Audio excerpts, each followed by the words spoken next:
From the new album Slash, that's I Hold On with Kid Rock on the Slash Radio Takeover.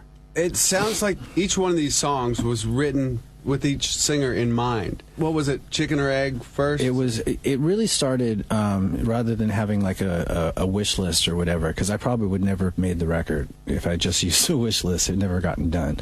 I started out with the music first, and then, was sort of establish who would sound really good singing this. Yeah. And then once I had that sort of firmly in my mind, called them up, see if they were interested, and if they were, which I was really fortunate, I got pretty much everybody I wanted.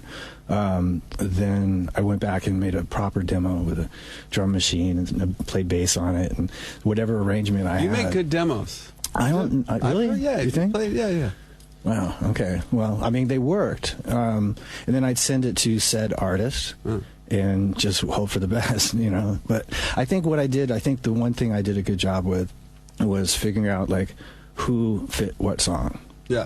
How, like, listening to, say, the single, and I kept playing that riff, and I must have rewrote the arrangement like 3 times. And the whole time I was going, this really sounds like that guy from Wolfmother.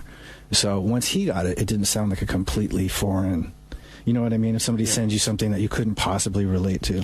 So and they just happened to be in Hollywood doing a record at that time. Yeah, right? But I went all the way. I sent my feelers all the way around the world first, trying to find him, to find out 3 weeks later that he was here in L.A. That was the first song I heard when I went down to the studio to play on the track with Dave and I. So, yeah, I came down to play on the record. Called me Duff, it'd be you and Dave Grohl. I'd never played bass with Grohl playing drums, and it seemed like a fine idea. And it's a great classic Slash riff, which I've always loved. One string. Yeah, well... I figured out why I do that, because I started out with a guitar with 1 string. So I always used to do riffs on 1 string, so it's just sort of stuck with me. For those of you that don't really know, Slash will come in with a riff and play it all on the bass string. Yeah, that was something I wanted. I originally wanted Dave to sing it, and he knew that, and he was dodging me for months. Yeah. And so finally I nailed him down. He goes, "Oh, dude, I hate singing on other people's stuff." So I said, okay. So I went back with that in mind and started doing a guitar melody that sounded like a vocal, and then brought it back, and I just figured, you, me, and Dave, that would be the cool. Yeah, that was an epic day. That was a lot of fun. With all this being said, this is Watch This on the Slash Radio Takeover. Welcome back to the Slash Radio Takeover. I'm your host, Duff McKagan.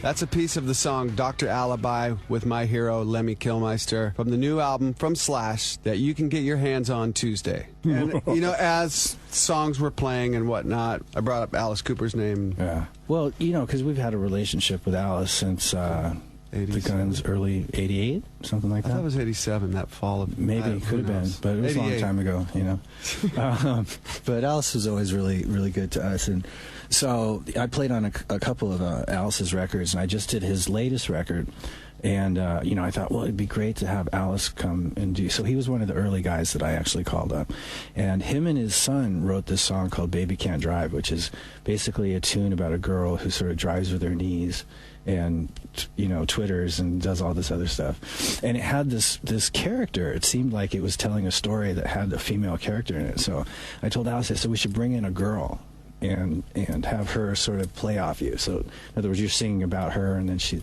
we need a bratty teenager. So I'm trying to think of who. And the first person that came to Eric Valentine's mind was Nicole Scherzinger, right, from the Pussycat Dolls. Yeah. I was like, yeah, that's perfect.